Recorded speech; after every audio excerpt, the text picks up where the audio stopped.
Okay, hey everybody, welcome to our bi-monthly live stream. We've got an interesting topic tonight. Monthly live stream. We've got an Tonight we're going to discuss the ideas of foraging, scavenging, and looting. In other words, at what point in an apocalyptic situation or a disaster situation does it become justifiable to get into other places if you need supplies?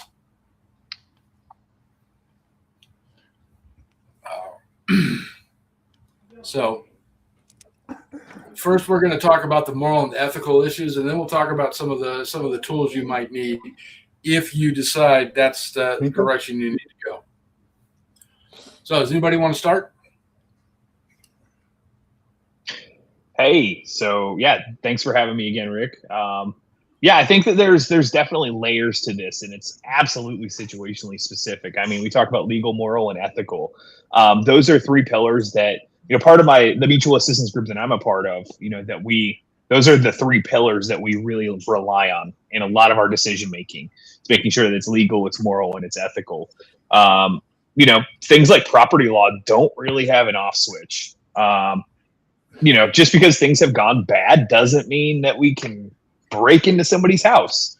It's also dangerous, in a survival situation to break into a random house that is dark. Here in Texas, we have the castle doctrine, so that could be really problematic.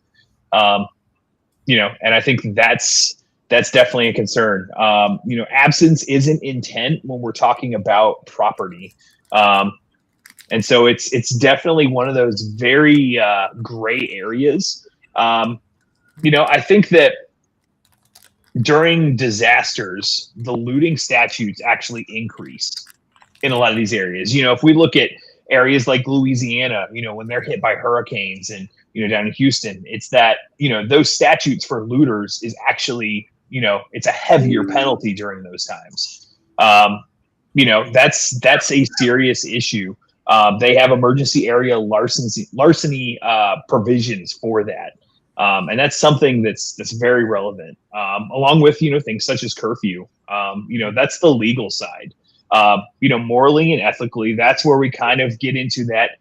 If you need it, it's better, if you can prove that you have a need and you have no other way to get it, that's when it kind of gets into those situations that, maybe we're treading that thin line. But if it's a survival situation, or if the event's bad enough, that's an option. I think that, that's where, the legal and the moral and then, the ethics come into it as well. Looking into, conduct within your community, really, because people will see you doing these things. And maybe it's, I think there's other solutions that we can look at from a community-wide level or a group level to where, we are salvaging items, but, it's a community-wide effort. And I think that can help. We're also in the preparedness space, so the chances of us having to loot are pretty small. I just went with my group today. We went and did a food run down at the LDS storehouse. Went and picked up a bunch of things so that if the time comes when there's a food shortage, we're not having to loot. We're not having to take from someone that might need it. That's always something that I rely on. But that's I don't know. I probably spoke for like 15 minutes just now, so I'll let someone else take over. Well, I kind of look at this question in three stages. In a small emergency that is going to be resolved within days, there is no point where this is okay. Now, when the next step up is major disasters, and you mentioned Louisiana. Back in 2005, after Katrina, a young African-American man saw his family and the people in his neighborhood being ignored. They weren't being helped, and they needed to get out of where they were. So he went and got a school bus. Didn't ask anybody's permission. Didn't feel the need to it. He felt that it was more important to get his family and as many people out of there as he could, and that's exactly what he did. is he went and got the bus. He went back to his neighborhood. He loaded as many people as he could on the bus and went to the Astrodome. Now, it may have been questionable going to the Astrodome from the stories I've heard, but I feel like he did the right thing in that situation. Nobody was coming to save him, so he saved as many people as he could. He wasn't prosecuted. The bus was returned. I mean, I've got an excellent outline here from Lee for an article that's coming up, and one of the stages that he does is borrow, and that's exactly what he did. He borrowed a bus, he saved some people, and got them to safety. And at no point should he have gotten in trouble for that. Now, the third stage is a world-changing apocalyptic situation, and then I think, for the most part, all bets are off. My personal position is any place that I'm thinking of scavenging from, I'm going to spend some time and make sure it doesn't belong to somebody else before I go in. I'm gonna watch it. I'm gonna surveil it for a little while and make sure it's not in use by somebody else. Because if there's somebody else there and you go in and try to take, you've got a problem. If there's somebody else there and you can make contact, maybe you've got a trade partner. But that's kind of my position on those three stages of preparedness planning. It doesn't cross over into foraging where it's safe, where you are morally and ethically in the right, until it is a major post-apocalyptic situation, unless you are saving lives in a huge disaster. So I want to go into the nuance here for just a second, because I want to build on what John said. I want to build on what Rick said, because both of them have great partial answers. But that is, we have to define the scenario first and limit our conversation around a particular scenario, because what is wrong in one scenario could be right in a second scenario. The second thing we have to be cautious about, and Rick alluded to it, was where are we in the timeline of the scenario? Are we the first day after an event has happened, or are we 3 years into it? So when I talk about what I call the B and 4 S's, we have to make some assumptions. And I don't use the word foraging, because to me, foraging is specific to looking for food through plants and fauna. And so when I hear the word foraging, my mind automatically goes to looking for plants, mushrooms, herbs for food.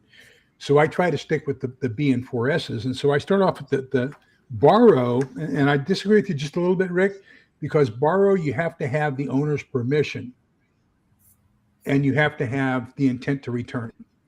So, for example, you and I are out out together, and it's nighttime, and I'm on guard duty, and I say, Rick, can I borrow your night vision goggles for the night guard this evening? I'm going to return those to you in the morning when it's over.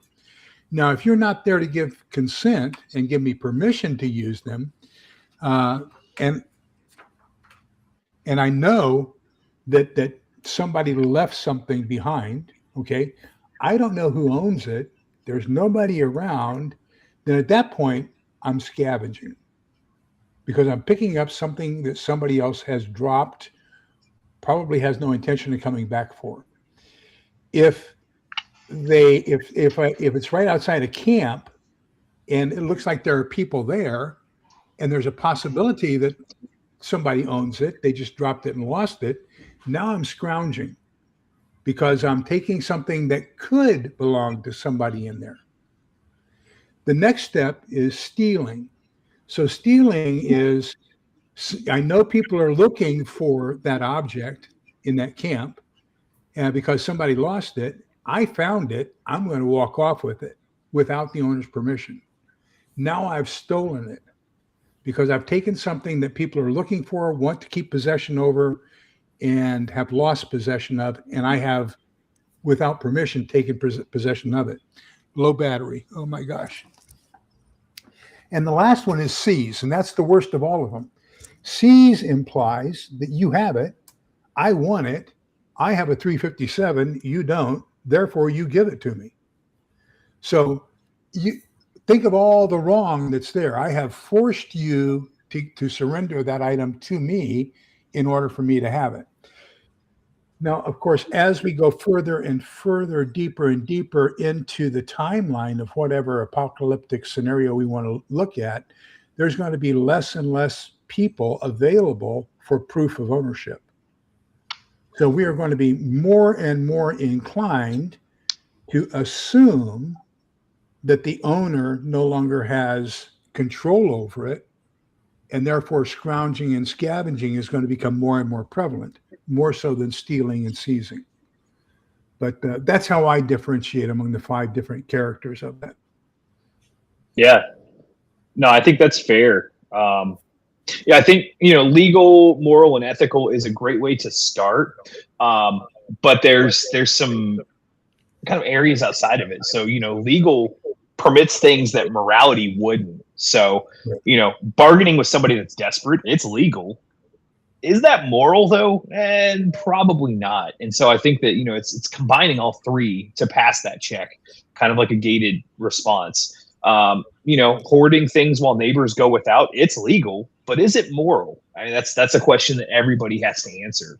And also morality permits things that law punishes.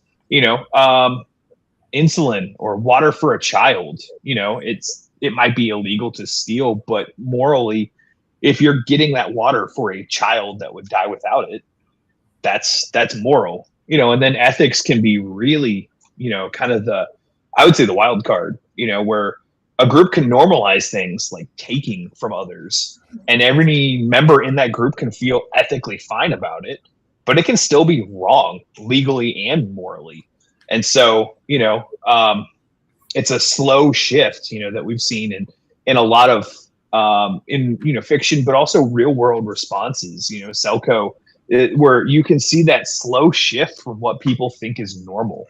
And as the disaster and, the duration of whatever the collapse is extends out, you can see those ethics really start to take a slide. So, I think that if you have a gated response to saying, hey, is it legal?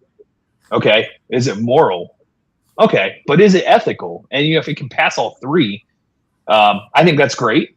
But maybe something, such as the morality. I think that, to me personally, the morality is the most important thing, because there are situations where the law might have it wrong. Now, I'm not saying break the law willy-nilly. Like it's something that you should say for a situation that really calls for it. Because obviously we want to adhere to the law, but morality is important. I think that taking care of the needy. That guy. I saw I saw one of the chats that says the guy with the bus was a hero. Absolutely.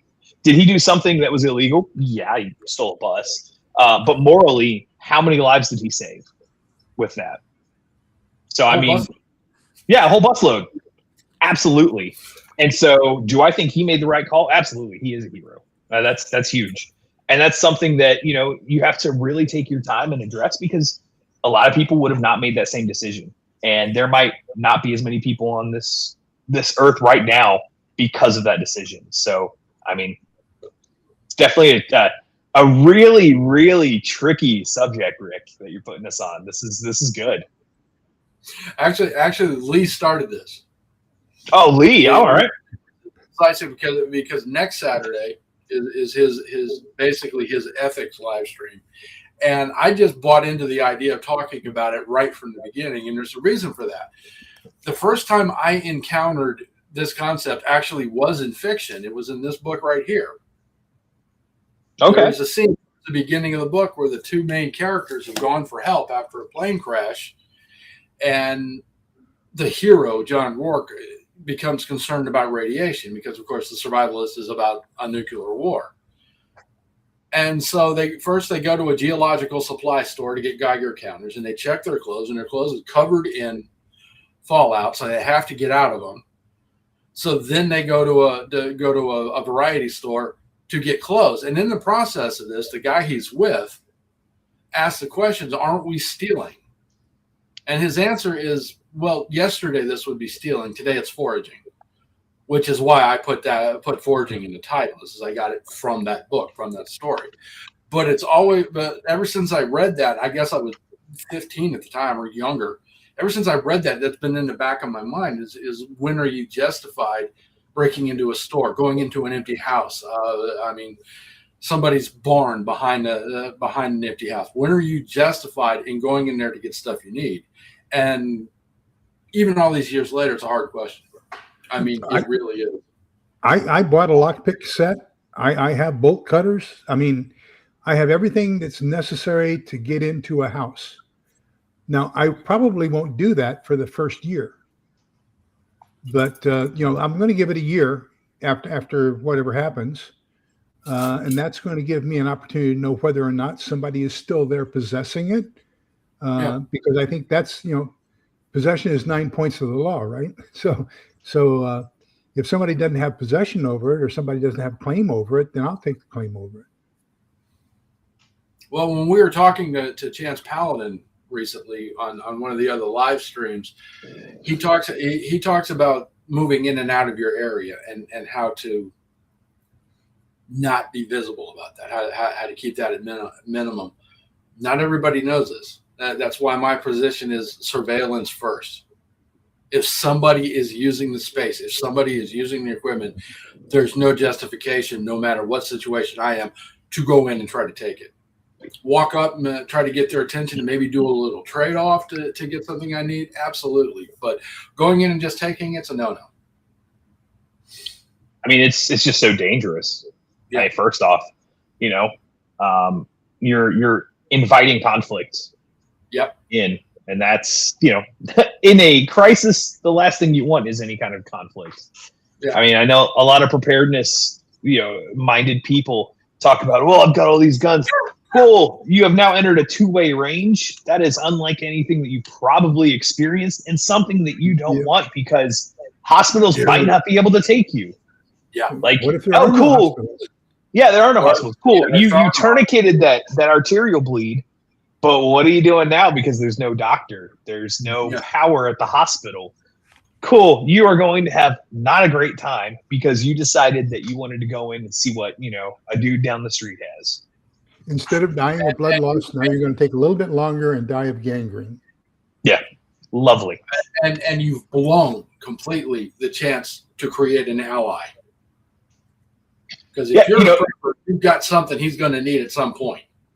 Creating an ally, you've lost somebody in the community. What if your family's relying on you? Cool. Because you decided to, that you wanted to break and enter, that, that was the right decision. And now the consequences are there. Yeah. You can tell I'm not a big fan of looting. I like the community approach by, coming together as a community and finding, the resources. My preference too is like I said, that's why surveillance is step one in this, would be step one in this situation for me. Make sure it's whatever is in there is not being used by somebody. If somebody's there, it's off. I'm not going to try to take it from them. Trade for it, maybe. Take it, no, because like you guys are saying, you're putting yourself in a situation where they're going to shoot back, and they might be better than you. So, or there might be more of them. There's so many different situations. Yeah. We have this golden opportunity right now as preparedness-minded people to get and to really think about, what do I need? What do I need now? What am I going to need a month from now? What's my family going to need 6 months from now? And prepare for that. We're getting ready for a bug out bag exercise where it's pressure testing all of our equipment, pressure testing ourselves. It's going to be a little hot, probably not a great time to go and put up a tent. We're going to try to, maybe do that at night. So it's a little more difficult because a crisis can happen anytime. But really getting into that mindset of, hey, that's great. Maybe I didn't need to pack 4 water filters. Maybe, maybe I need these things. Maybe I forgot something. And so it's taking that time to think and go, okay, so I ran out of, I broke my prescription glasses.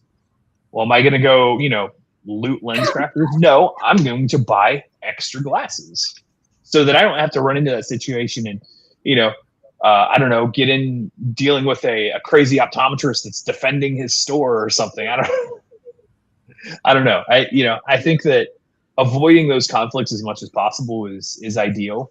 Surveillance, I think, is great. but we have that golden opportunity now. So, I think most of us on here are already taking it anyway. So, yeah. So I think things will revert back to like it was in the 19th century. And if we take a look at gunshot wounds in the 19th century, most of them were fatal. Yeah. If it wasn't from the amputation of the limb, because of the damage it did to the bones and muscles and everything else, then basically when a round enters the body through clothing, it brings all that clothing into the body. And so now that you've got rotting cotton or whatever, wool or anything else inside the body along with the lead. And so you're going to get some terrible diseases as a result of that. And, if you take a look at the horrors that you see of medicine and how wounds were treated, even in our Civil War, it's atrocious. And one of the things you don't want is to be shot in a post-apocalyptic world, because it's a kiss of death. Yeah, it would be very, very bad. So you want to avoid any shooting confrontations to your maximum ability, and just stay away from any situation like that. The people who glamorize guns and shooting and everything else, it really scares me. Really scares me. They haven't seen what it can do. I mean, just thinking, hey, you're going to need antibiotics. How many people have those stocked up? How many people have Jace cases or whoever you're using to stock up on those? Yep.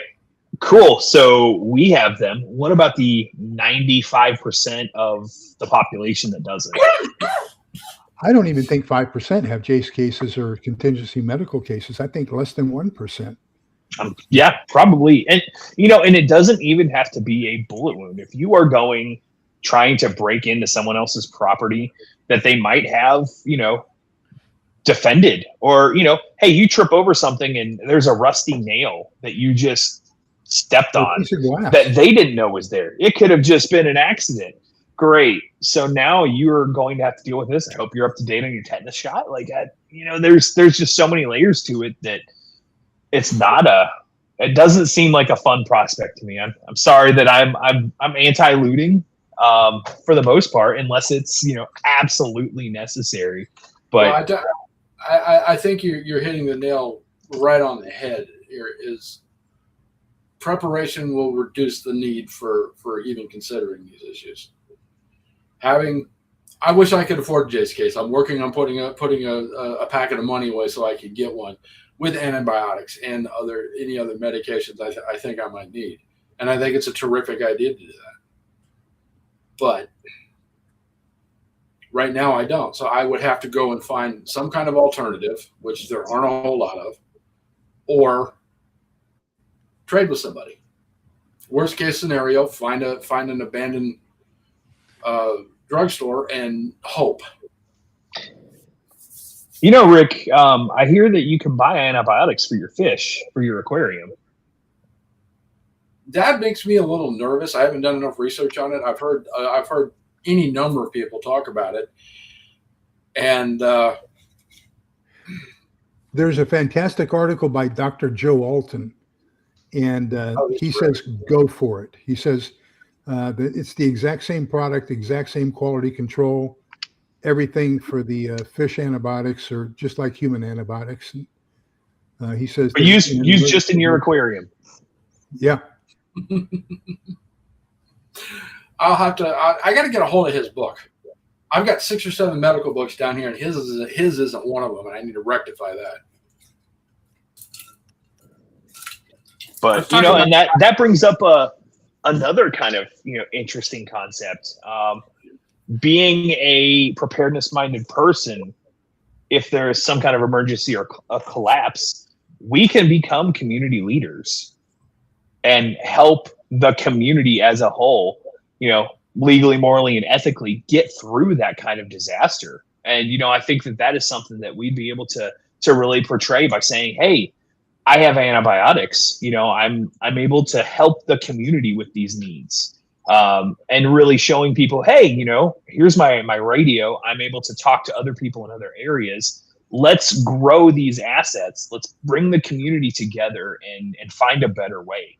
Might be an option. Now, I haven't been through so many emergencies and collapse scenarios. I've been through, some funky evacuations, but I think that we have that opportunity to become kind of leaders in our area. And it doesn't matter if it's our neighborhood, your street, or a county, being able to say, hey, I have some food that I'm able to cook for everyone. Let's go ahead and start talking, start communicating, and setting some ground rules, or saying, hey, if you're able to pull some supplies, or have a community bulletin board that says, hey, I need hay for my sheep or my goats.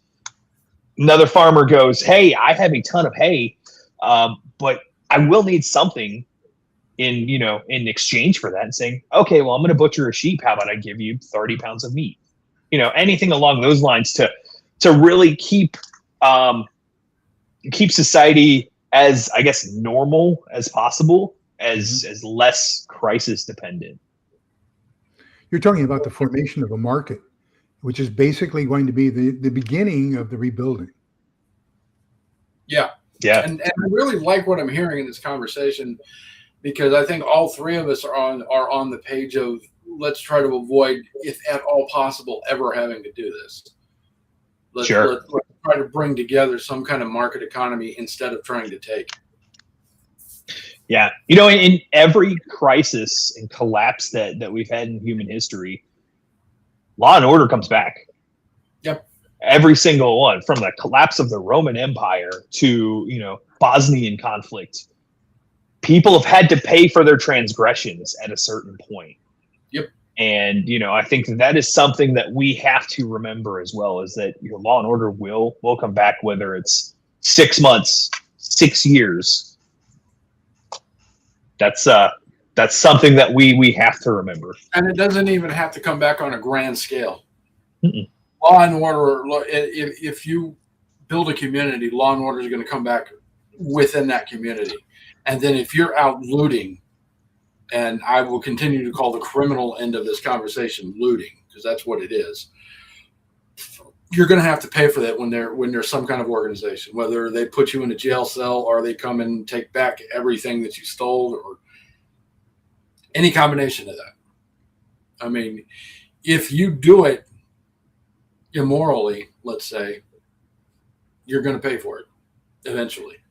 There's always been retribution against evildoers once the society reforms and changes.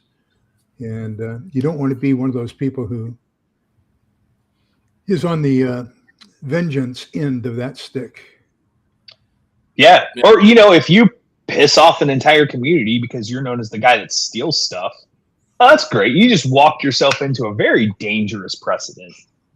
And the same thing, there's a very thin line when you're talking, John, about establishing a market. Let's say that you charge a fee for people to come to the market because you're providing the tent, you're providing the security and everything else. You've got to make a living off those trades as well. If the people perceive that fee that you're charging is too high, then you become the villain instead of the savior who's enabling the exchange of market goods. So it's a very thin line. Or you provide a service in there. One of the things that I would think of, just top of mind, would be, I bring 200 watts of solar panels and a battery. You can charge electronics for 30 minutes or what have you. Being able to provide that service. Maybe that is, another way that you can, kind of work around the fee, but everybody would need it. Or, you just use that for goodwill. Like, this is what I'm trading. What do you have? And but I think that we, as preparedness minded people, we think of people being the problem, which in a lot of times that's definitely the case, but also people are the solution.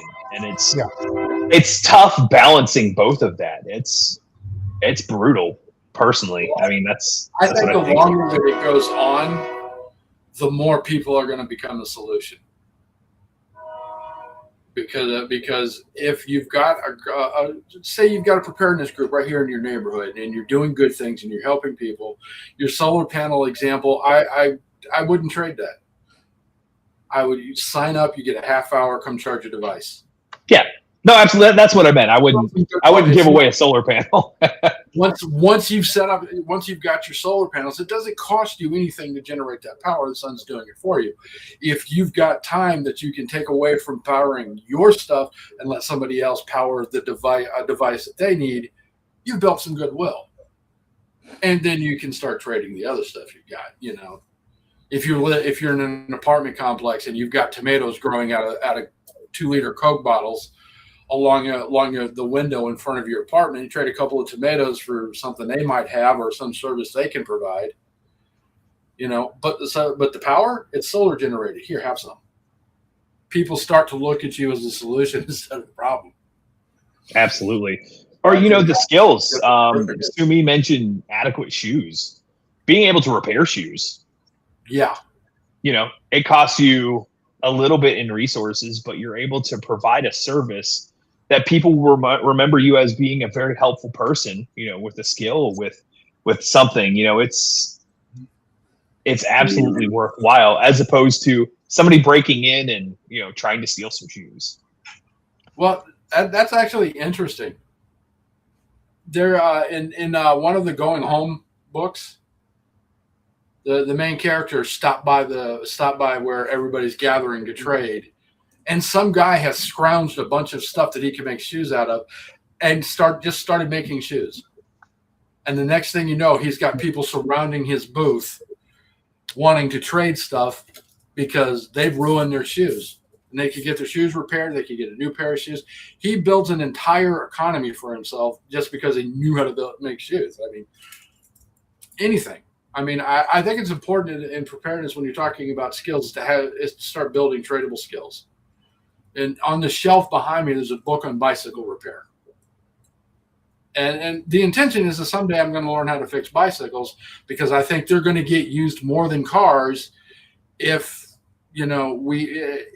after the fall. Or after gas hits $7 a gallon or something crazy. Yeah, exactly. And so another offshoot of that is, once either fuel for internal combustion engines gets so expensive people can't afford it, or it is no longer available, then we revert back to horsepower. Yep. So how many farriers do you know? How many leather workers do you know who can provide saddles and tack and other items for a horse? How many iron workers do you know that can make the bridles and the bits? And I mean, you know, we're going to go back to the 19th century. And so a lot of the skills that were very, very common in the 19th century are going to have an emergence, a reemergence, and they're going to be very, very important. I don't know how we're going to grow the horse population as quickly as we decimated it, but, you know, it's going to be something else. Note to self: become a horse veterinarian. Okay. Yeah, oh yeah, absolutely. And make friends with somebody who raises horses. Yeah. Let's talk about the practical side of this a little bit. What do you keep on hand in case you have to, if you keep it on hand? You've decided that it's necessary to break into some place because you absolutely have to have something you think is in there. What are some of the tools that you would keep around for that? Well, for my job as a CERT person who goes in and searches through homes after a disaster, we have to break into the home sometimes just to see if people are in there injured and we need to get them out or anything like that. So bolt cutters, at least a minimum of 3-foot crowbar, breaker bar crowbar, probably a lockpick kit. I would say some good heavy-duty gloves, with especially the kind that you use for stringing concertina wire, because you can use those to break windows and not get cut. So either a knife-proof or glass-proof glove would be very, very handy for breaking glass and entering. And then, of course, you have to have something to carry out whatever. If you're there ostensibly for first aid and human rescue, then one of the things I think very few people, I think I'm the only person probably I've talked to in the last 5 years that has them, but I have 2 combination stretcher body bags. So that I got on Amazon. And so if I'm going to evacuate a person, you have to have a means of evacuating that person. And that's going to be a stretcher. So that's what I would do. In the next issue of American Survivor, Jim Jones wrote a review on a stretcher he just got. Oh, good. So look for that. My number one tool is right here. This is a tiny little book. All it is a list of places and what you might find in there. And this is one of the 3 books I carry in my bug out bag. Now, that could be used 2 ways. One, you need to trade for something. Somebody's holding down their store and doing a little bit of trading, protecting it. You know which store to go to. 2, you come upon an abandoned area. Nobody's there. You've done your surveillance. Nobody's come back. You know what you're going to find in the different businesses that are around there, or you have a good idea of what you're going to find. And Craig Stewart, who wrote the book with a couple of his friends, is very much a Christian and isn't addressing the moral side of this. I am almost certain that he views this as a last resort kind of thing. But even if you're not scavenging, it'll come in handy in this situation because it's going to limit the time that you got to be out in the world. Because you say, we need antibiotics, so we're going to go, and you've got these 3 places where we might find it. So we're going to go find those 3 places, then we're going to come home. We're not going to search every single building. So it limits your exposure. The one thing that I found surprising, I've been in the hospitality industry for a number of years. He doesn't cover motels in this at all. So I may do a hotel list to publish somewhere of things you could find looking at a hotel, including, a place to build community. Because if the hotel's abandoned, just take it over. Soap, shampoo, in some cases, food, towels, washcloths. Yep. I mean, it's very high up. So, most hotels are, some of them are, 15 to 50 stories. So yeah, great line of sight, great for communications. You can put an antenna up there, a Meshtastic node, and you have just expanded that reach substantially. Now, I'm thinking about trying to talk my boss into letting me put a Meshtastic node up on top of our hotel. It's only 3 stories, but it'll get it up off the ground. Hey, 30 feet. That's a big bump. Mm-hmm. And what's the square root of 30? One more node there. Yeah, or you put one on each corner, or one, 2, one, have them on different diagonal areas. And it would be a good idea because this is a long, thin building. Yeah, there you go. It's like a big rectangular box. It's crazy. But I would say, like lockpicks, pry bars, maybe a small sledgehammer, wire cutters. So if you go up 30 feet in that building, and then you're talking to a human being who's at 6 feet, you've just taken your range for as far as visual line of sight from 3 miles to 12 miles. Excellent. And that's not including anybody else that has a setup or a node in that. Right. Yeah. So that could be a game changer. And if you have 2 nodes up there, they're able to help share the bandwidth a little bit so that they're not overloaded. One of the nodes that I have about 50 feet up, it stays busy because it is one of the most reliable in my area ways to bounce messages around.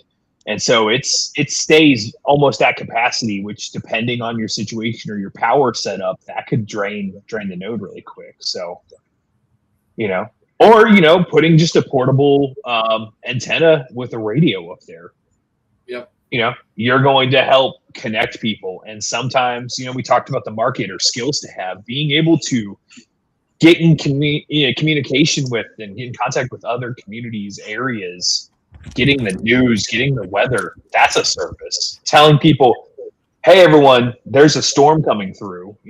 Everybody get ready. It's going to be pretty bad. Or, hey, we're about to get, 2 inches of rain, or, what have you. That could be very important. Or just saying, hey, we need help in our area. Being the communications, hub. That's a skill that people will pay for. Maybe they want to talk to loved ones. It's an option. One of my favorite post-apocalyptic movies is also one of the most derided because of the concept behind it. It's The Postman.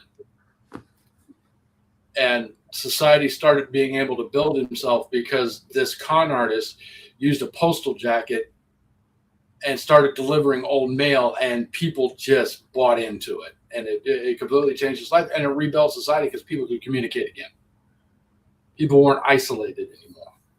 You could ask for help. Giving people hope. Exactly. So I really think we're on to something here. That the best position is try to build community so you can share as opposed to trying to scavenge.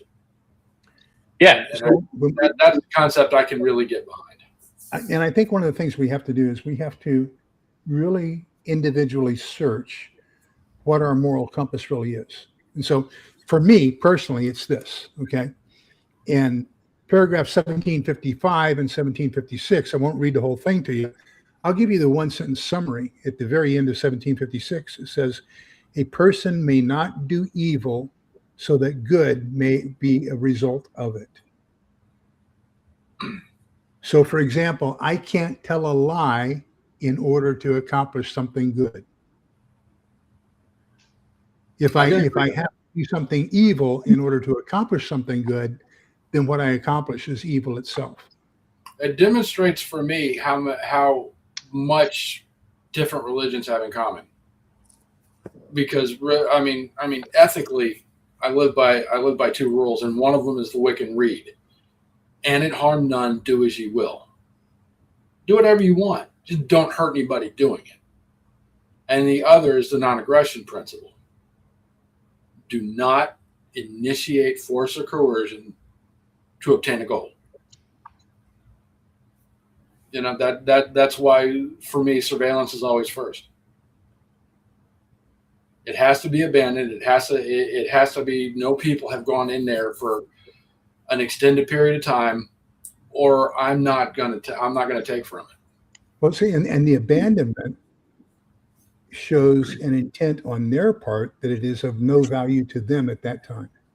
Yeah. My biggest fear would be getting inside and finding people that passed away. That would be heartbreaking for me, because there's somebody I wasn't able to help.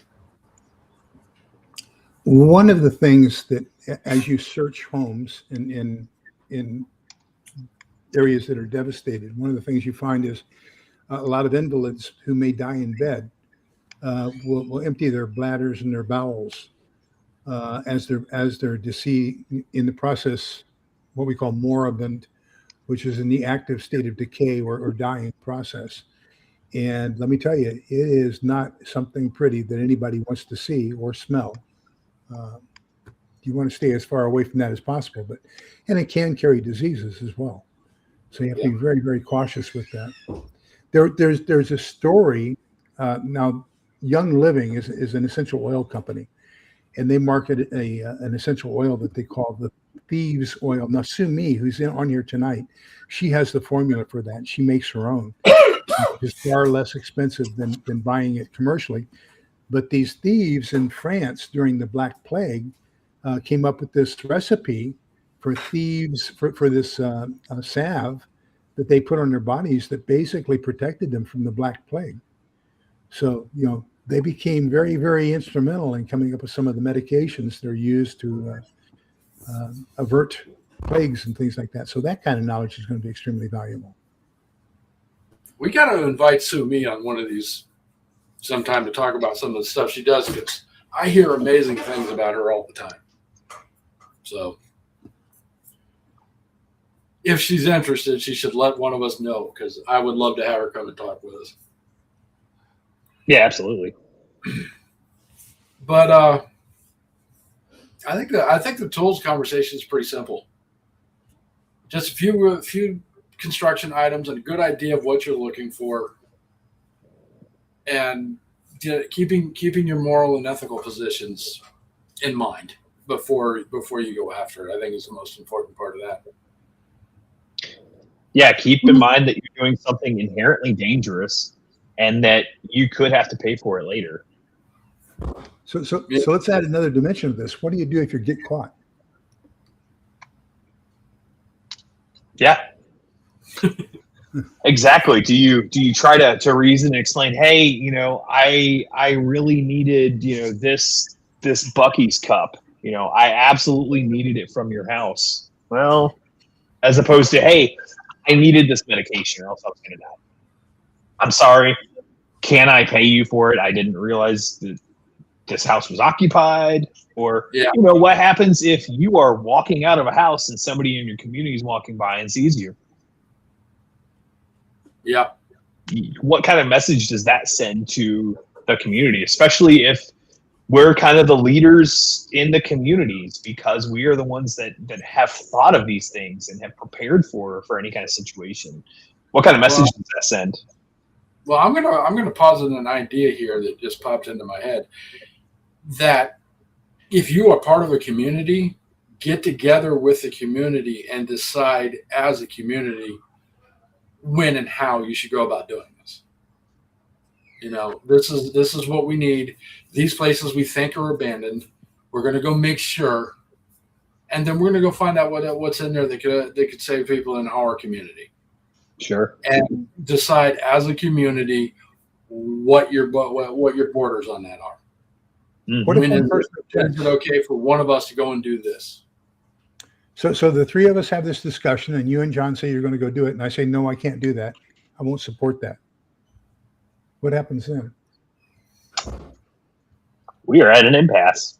We negotiate. We find out at what point you would be okay with it. Okay. I honestly believe that breaking into another space that is not yours, there has to be an absolute need. It can't be they might have comic books. It's got to be they might have some canned goods or some medicines, or maybe they had some seed stash that we could add to our garden. I believe is my latest project is I'm starting a seed bank. I believe anything we do, it's essential we have unanimous consent. So I think, Lee, you have the conflicted card game, right? Yeah. Yeah. These are great exercises to play with your group now and to discuss these things. Kind of like the conversation we're having here. Like, what are your lines in the sand? When does it become an absolute necessity? Let's figure out when everybody's on board. Hey, that way we're not having to have that tough conversation when everybody's sleep deprived, when everybody's a little hungry, when everybody's tired,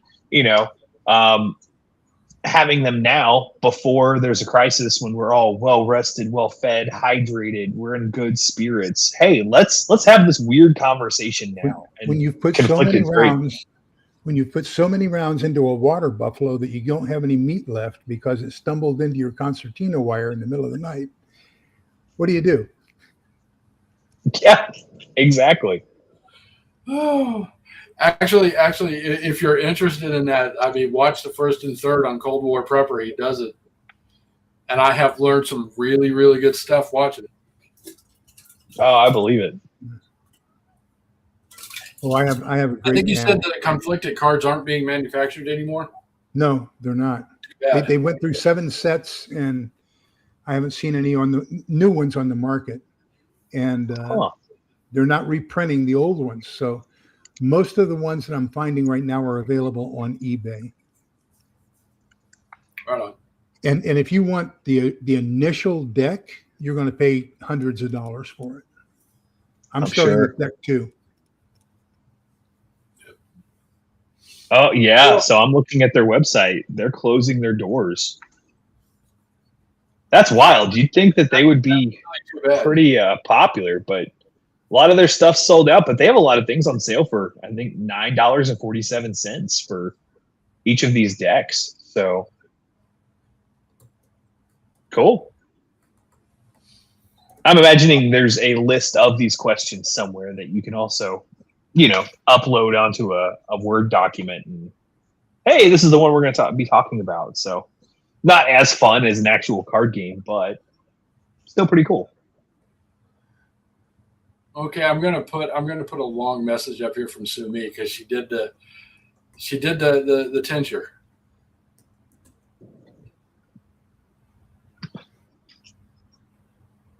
Fortunately, part of it is covered by my logos. Oh, I think it went over the logos.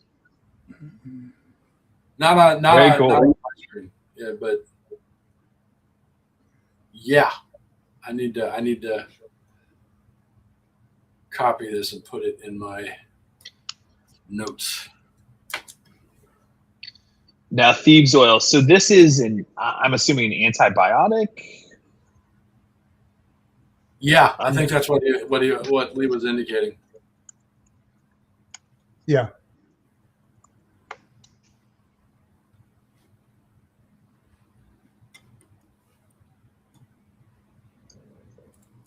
There we go. I got it. Cool.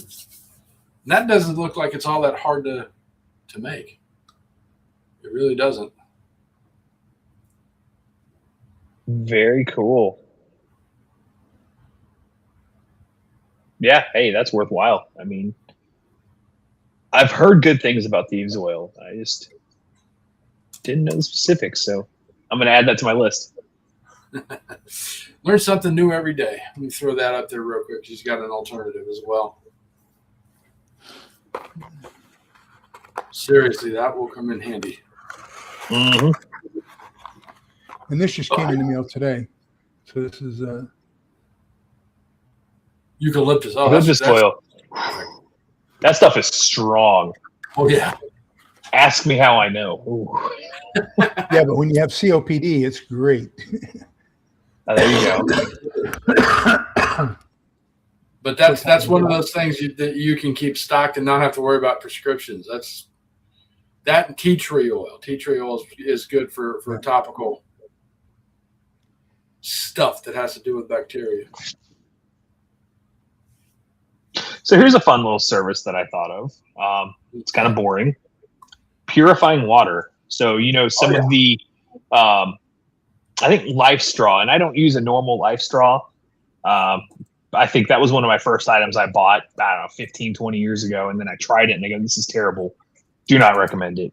So you're having to put your face into a puddle of gross water and then trying to drink out of it. Yeah, it's not great. But Life Straw has a community filter system with multiple spigots. I mean, being able to just give people clean water, they're going to come back. You have, a service that you're able to provide them with clean water. It's, and that's great for even just disaster response, going to areas that have been hit by a hurricane saying, hey, I'm deploying with, this nonprofit or this group, this ministry. I'm able to provide clean water. Let's go ahead and get this out to people. It definitely a community booster and makes you more valuable during an emergency, a crisis, a collapse, whatever you have. Well, a thought that comes to me is one of those bucket kits that you use a 5-gallon bucket to create. Mm-hmm. Instead of installing it in a 5-gallon bucket, why not install it in 2 55-gallon drums? Sure. Yeah, so LifeStraw makes one. It's called the LifeStraw Community, and it's $3.99. So it's kind of expensive, but it's big, and it comes with multiple spigots, so you can serve people. When let's see, it's how much specs. water will it require? Will it purify before you have to replace the filters? Yeah, that's a good question. Let me see. Learn more. Dimensions 17 pounds. Has an autofill adapter kit, so you can just hook a hose up to it. That's kind of cool.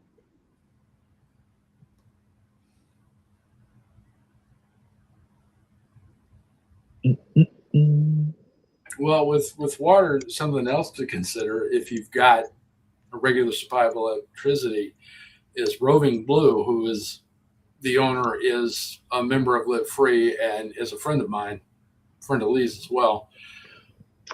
It's not just the pens and the bottle caps. They've got whole house systems, but in between there, they've got something that you can drop and power with a car battery into a 5-gallon bucket, and it'll ozonate the water and purify it.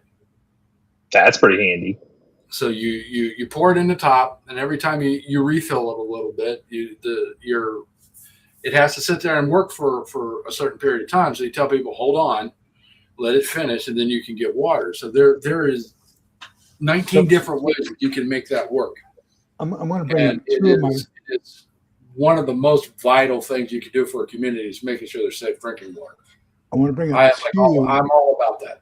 Of my personal pet peeves and make recommendations. Right now, if you go to the school supply area at Walmart, they've got these binders, these black journals for 38 cents. Get them, okay? Now, here's the pet peeve. If we take a water filter and put it out for the community to use, when do you change the filter?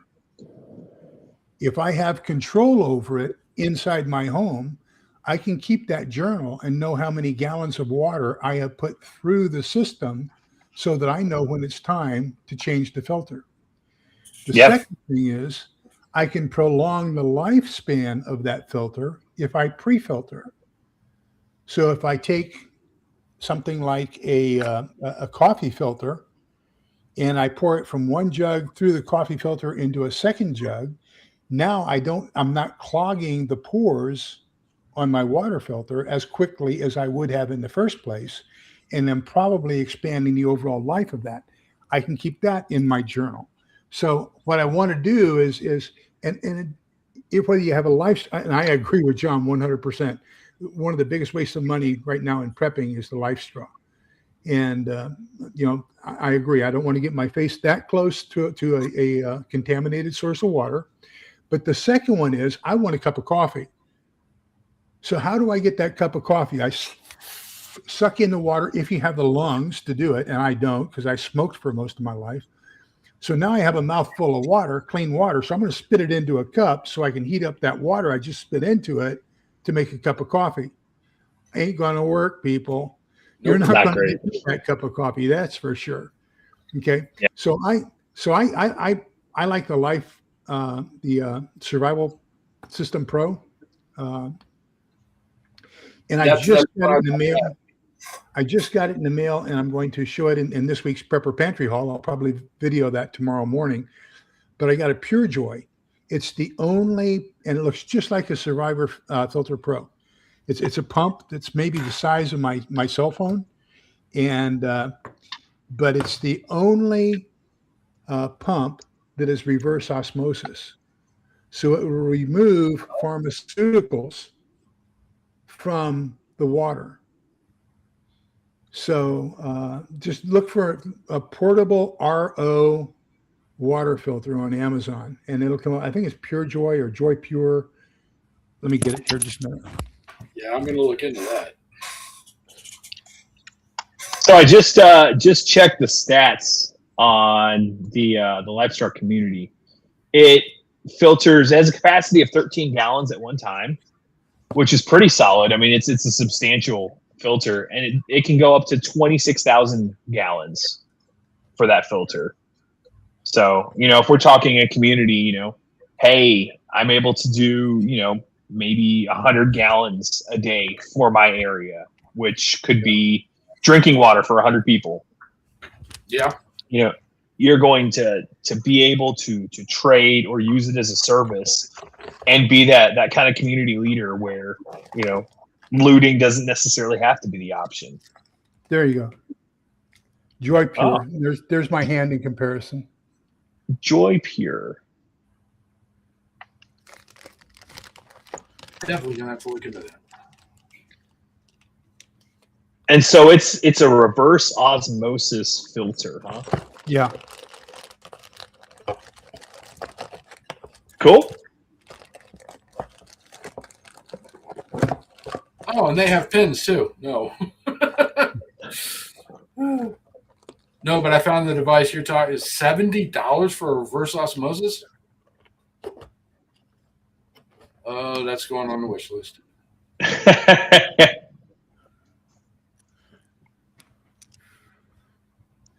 And now you wonder why my prepper pantry haul is going to be so small this week. And it's okay. You know, I went to the LDS storehouse today with The one up some, here in Round Rock? some of my friends. No, we have one in San Antonio. Do you? Don't tell my wife. I don't think she's watching the live stream. She told me not to buy anything because we're getting ready to move. It's extra stuff, but I don't know if you guys can. Babe, if you're watching, I'm sorry. We can talk about it later. So my wife tells me, where are we going to put it? Yeah. I get a bit of that too, especially living in an apartment. Okay, Yeah. we are coming up. Actually, we are at 8:30. So let's do a little business real quick. Just remember, every Monday, the Cold War Prepper Nonfiction Book Club. He is doing Chase Paladin's Bunker Basics right now, which is a book you should consider buying. The first and third, that's the one. The first and third Saturdays, he does it. He does his contingency card discussion with people from all over the country to get different perspectives. And of course, we do this the second and fourth every week, and we try to come up. I try to have a topic to give now, but I don't really have one at the moment. I would really like to do one about alternative medicines because I've got Sumi over here in the chat just loading me down with good information. Right? Oh, I would love to have a encyclopedia. conversation about that so that I could learn more. And So, she is an what do you call it? Physician's assistant, nurse practitioner. Oh, So wow. she has both sides of it. She has the medical side as well as the holistic side. terrific. I could use one of those in my neighborhood. Yeah. Anyway, and I am working out a plan right now to launch a twice a month live stream over on my Ready Magazine channel. It will start with a threat matrix, and then I want to get people to discuss real life situations. Like, for instance, Jim Jones, who just spent 9 days hiding in his basement because tornadoes tore through northern Indiana and took out the power for almost 2 weeks. So he's been out of touch, taking care of themselves, running everything on solar and candles. And I would love to get him onto this to discuss how he pulled it off. And then just after that, move to just a general discussion. Just get some people together who know what they're talking about, have a general discussion. So I'll keep you up to date on how that plan's running. I am also going to be buying the domain Live Free Austin and setting up a webpage for it sometime Very in cool. the next couple of weeks. If I may make a plea, for those of you out there, everybody has something to offer. You have one of three T's. You have time that you can donate. You have treasure that you can acquire stuff either for yourself or for other people. And you have talent. So I am the talent manager for Live Free. Okay. And so I am looking for people, and I signed one up today. She's a concealed carry permit instructor. She also instructs people in how to properly use small arms as well as long guns. She teaches stop the bleed, CPR, advanced first aid. So she has agreed to become an instructor for Live Free and American Survivor. And so what I'm looking for is all of you have talents, and we want to come up with a compendium throughout the United States of people with talent who can help other people in areas that they need to develop, who are willing to give their time to teach such things as stop the bleed or CPR or whatever the plethora of knowledge. You may have knowledge on gardening. There's a lady here in Cedar Park, and I watch her videos all the time. Fantastic gardener. I want to get her as an instructor so we can have classes on gardening and how to feed your people in the post-apocalyptic world. Think of all the different subjects there are. John is just an encyclopedia of knowledge around Meshtastic, around, and you are, John, and around 2 meter, 70 centimeter communications. You know, you have something to offer as far as being able to teach those two. I know I've seen you teach them. I know you can do it.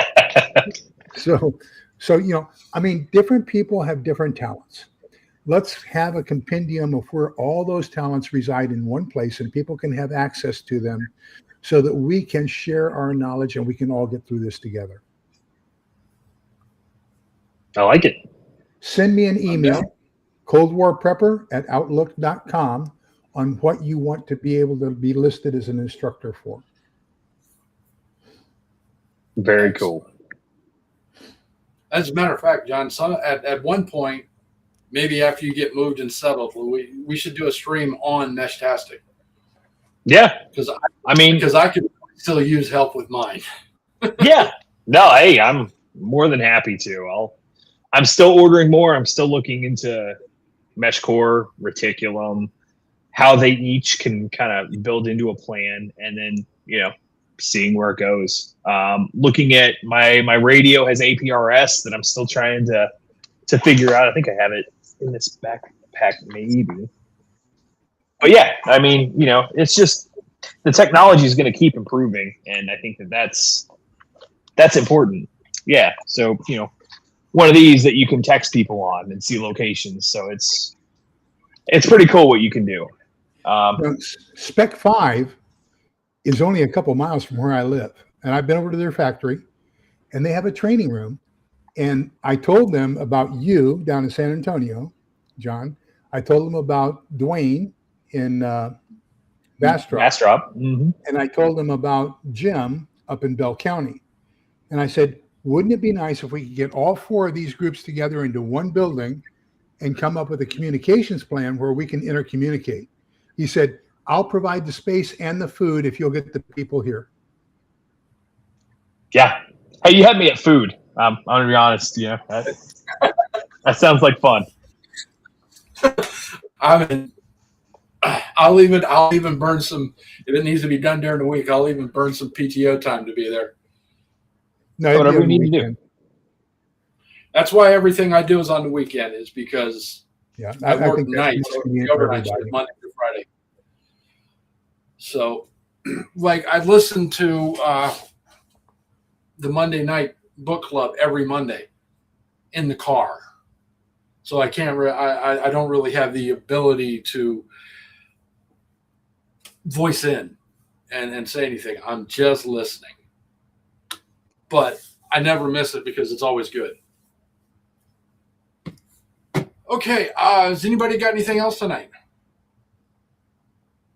I challenge everyone that's watching this live stream to talk to somebody about preparedness.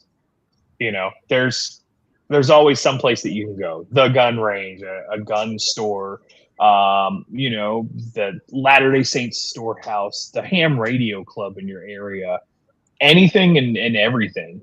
Any kind of training, you know, the Red Cross, talk to them about preparedness. I think that's my shameless plug for the night. Oh, look at Sumi telling me that I should get cinnamon oil instead of eucalyptus. Okay. That's what I'm talking about. That's why I want to get her on here to talk about this, because she has the knowing of a lot of things. Sumi, PM me the preferred company, because there are some companies out there that really have some shaky products. So PM me and let me know who the best company for that is. Anyway, and I'll double down on John's challenge. Introduce them to any of the live streams, to any of the ideas. My shameless plug is introduce them to the idea of live free. We are trying to build a national network of communities. to help each other should the world fall apart. There you go. And of course, Lee, despite the fact that I am not Christian, I love your sign off on your Monday. So if you want to do that before we leave. Oh, sure.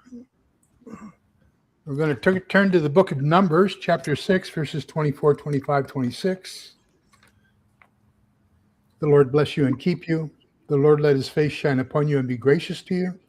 The Lord look upon you kindly and grant you peace. So please remember, we're all in this together for one reason, and that's to come out of this together. And the only way we can do that is by forming coalitions and continuing to be kind, polite, and respectful to each other, because togetherness is the root of everything. Absolutely. Thank you, everybody, for showing up. Thanks, John and Lee, for being here for this discussion. I appreciate you spending your time with me. I hope everybody is well until the next time we're together. Good night. Take care.